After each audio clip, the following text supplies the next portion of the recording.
ማክቤል እንግዲህ ከተዋናይ በጣም የምትወጂው ተዋናይ አለ? አዎ ሁሉንም እወዳቸዋለሁ፣ ግን ታሪኩ ባባ ደስ ይላል።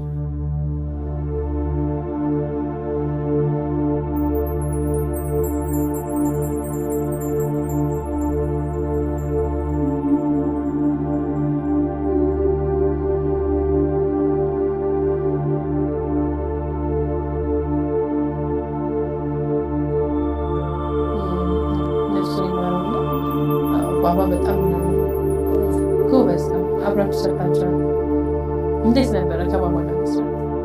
ለ5 ዓመት የመጀመሪያ ፊልም የሰራሁት ከሱ ጋር ደስ ይላል። ከዛ በተጨማሪ ሰሞኑን ላይ ተመለቀው 2 ፊልም ነው የሰራችሁት።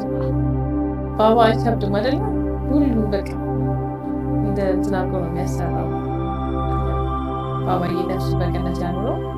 በጣም ጎበዝ የምንወደው የስራ ባልደረባችን ነበር።